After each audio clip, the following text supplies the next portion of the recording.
o Flamengo ontem empatou com o Goiás 1-1. Flamengo não perde há 18 jogos. A última derrota foi para o Corinthians, aqui em São Paulo, naquele gol contra do Rodinei. Mas, com o empate de ontem e com a vitória do Palmeiras, a diferença foi para 9 pontos e o título brasileiro ficou mais distante. E aí, Zinho, críticas que aparecem, o Flamengo abriu mão do Campeonato Brasileiro, o Flamengo deveria ter ido com a sua força máxima na maioria dos jogos e tal. Muita gente comentando sobre o tema, Tetra.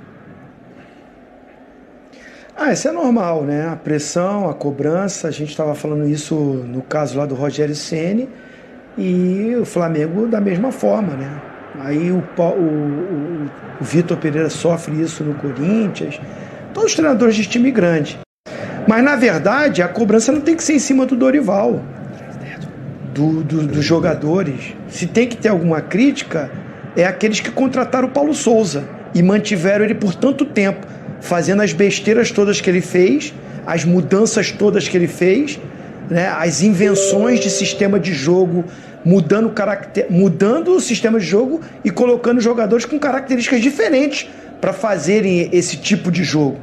Todo respeito, tá bom, ele vem, tenta fazer uma mudança, começar o jogo com uma linha de 3, construindo, e causou polêmicas e debates. Muita gente achava que o Flamengo jogava com 3 zagueiros, para outros, que era o meu caso, para mim o Flamengo nunca jogou com 3 zagueiros.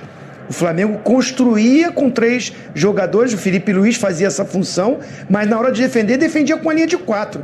E o próprio Paulo Souza teve que ir numa coletiva, perder assim uns 5 a 10 minutos para explicar isso.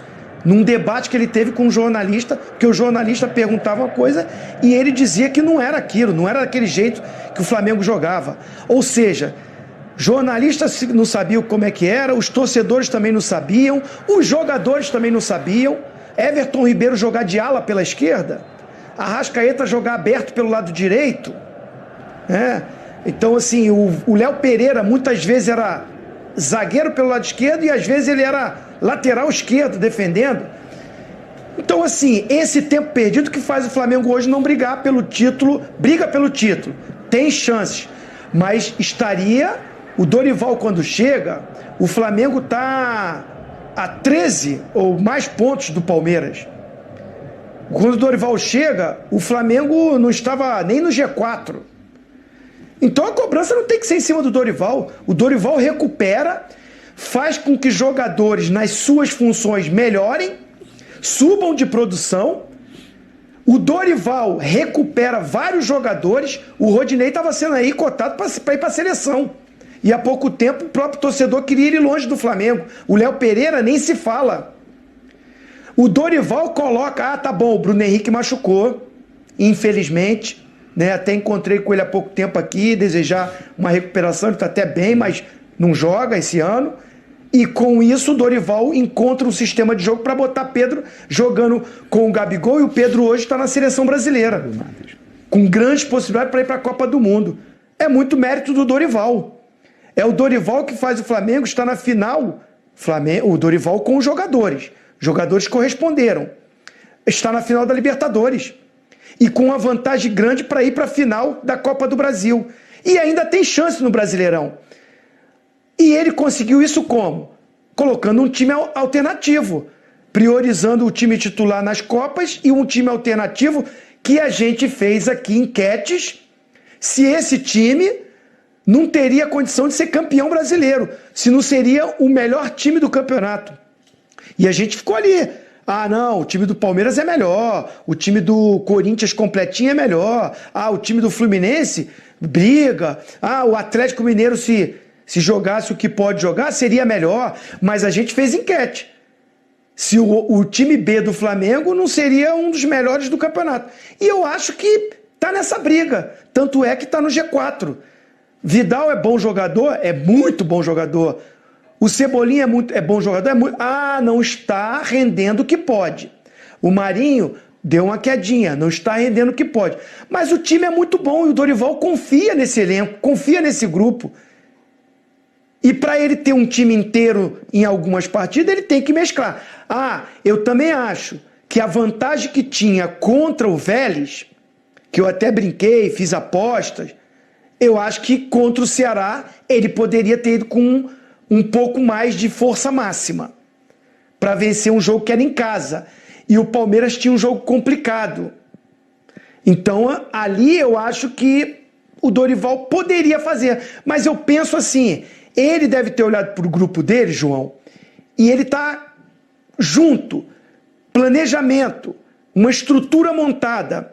Se ele faz isso, de repente os caras que estão na mão dele, que ele ganhou, que ele recuperou, pô, o plano era esse, a estratégia era essa, vinha dando certo, por que agora contra o Ceará vai mudar?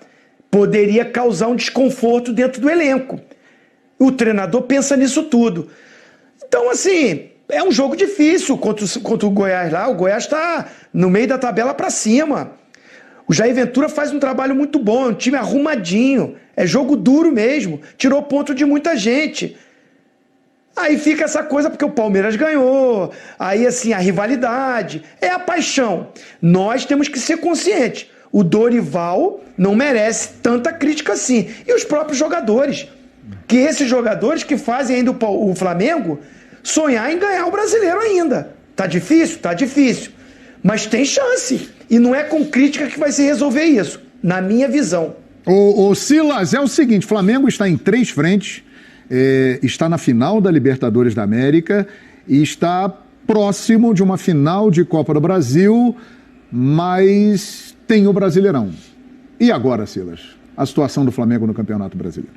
Eu acho assim que a gente até comentou aqui, o erro do Dorival foi no jogo contra o Ceará. Ele entrou com o Eric Pulgar e entrou também com o Guilherme Varela. 2 jogadores que naquele momento poderiam esperar mais um pouquinho. Por quê? Porque o jogo era um jogo de suma importância, a vitória nesse jogo, e o entrosamento ainda não era entrosamento ideal. Nesse jogo agora, que ele entra com o Everton Ribeiro lá do lado direito, o Marinho lá aberto na direita, e entrou com o Vitor Hugo jogando um pouco mais avançado, com o Everton Cebolinha lá do outro lado. Agora, o Everton Cebolinha a gente acabou de mencionar aqui, na Copa América, foi um dos principais jogadores, que foi escolhido o melhor jogador da Copa América, pela seleção brasileira. O Marinho, decidiu a Copa América pelo Santos, foi escolhido o melhor jogador também da América do Sul, quando jogou aquela final contra o próprio Palmeiras. Agora, esse entrosamento, quando você coloca o Pedro e o Gabigol, o rendimento do Marinho é a gente viu no jogo contra o Vélez o golaço que ele fez. Aí você coloca o Everton Cebolinha com o Gabigol e com o Pedro, é um outro rendimento. O Vitor Hugo é bom jogador? Ajudou, mas estava jogando fora de posição. O Dorival tem culpa? Não. O Dorival não tinha muito o que fazer. O Rodrigo Muniz não está mais aqui, que foi um jogador que apareceu bem também. Os outros jogadores já não estão mais ali centroavante. Então ele foi com aquilo que ele teve de melhor. O Lázaro, e o jogo não aconteceu. Teve chance? Teve. Contra o Ceará, tem bola na trave do Cebolinha, tem gol perdido pelo Flamengo, um atrás do outro. Cara, são circunstâncias do jogo, concordo com o Zinho. Dorival não tem culpa nenhuma. Foca no que tem pela frente. Para mim, grande chance de ser finalista da Copa do Brasil e favorito contra o Atlético Paranaense na Copa Libertadores na final. Perfeito. Olha, a pergunta é muito interessante porque muitos estão criticando tanto o Marinho quanto o Cebolinha, que chegou há pouco tempo, mas uma informação. A Arrascaeta está merecendo uma atenção especial no Flamengo, porque ele não está 100%. Tem sentido incômodo, ele tem participado de maneira mais discreta dos últimos jogos, ele vai em breve para a seleção uruguaia, vem aí jogos decisivos, importantes, então a Arrascaeta está merecendo uma atenção especial do departamento médico, da comissão técnica lá do Flamengo, até mesmo lembrando do que aconteceu na temporada passada, quando antes da final da Libertadores ele ficou cerca de 45 dias sem jogar e voltou exatamente na final. Agora, Marinho e Cebolinha. Marinho já está há mais tempo, Cebolinha chegou há pouco tempo. Cebolinha fez o gol importante no Morumbi, que deu a vantagem maior ainda do Flamengo contra o São Paulo. Eles estão devendo, na sua avaliação, no Flamengo, Praz? Em comparação com o que eles podem render, com o potencial deles, eles estão abaixo. Agora a gente tem que entender o motivo de cada um, né? O Marinho já mais ambientado, né? No Flamengo, está mais tempo. O Cebolinha chegando agora, aí algumas pessoas falam, mas o Vidal chegou agora também. Mas... cada um é cada um, né? Assim como a gente fala de lançar o Endrick e as pessoas falam, não, tem que esperar, daí o outro fala, não, mas o Ronaldo, o fulano foi lançado com tantos anos. Vitor Roque. Cada um é cada um. E assim, ninguém melhor do que as pessoas que estão no dia a dia para entender o momento de cada um, né? Mas o Cebolinha acho que passa muito também pela personalidade dele. O Vidal é um cara mais extrovertido, mais espontâneo, chegou, já entrosou com todo mundo rápido. O Cebolinha parece ser mais retraído e isso pode estar também dificultando um pouco, porque qualidade os dois têm. Na minha visão, até o Cebolinha tem até mais recurso técnico que o Marinho. Mas analisando porque os dois já fizeram, com certeza eles estão abaixo. Perfeito. Pascoal, temos um minuto para terminar o programa. Eles jogaram mal essa partida contra o Goiás. Eles jogaram mal. Mas isso não significa dizer que eles vão jogar mal sempre.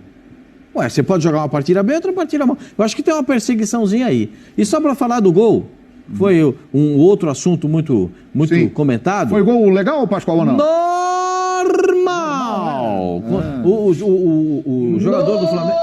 Olha aí, a sua consciência concorda com você. Muito obrigado. O goleiro sai um instante e é um baita goleiro.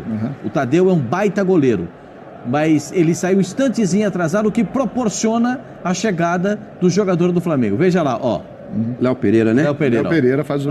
Pra mim, o gol foi normal. Matheus França fez Não o gol. Foi o gol do Léo Pereira, foi o Matheus França, que a bola ficou pingando na área. Mas o Léo tocou de cabeça.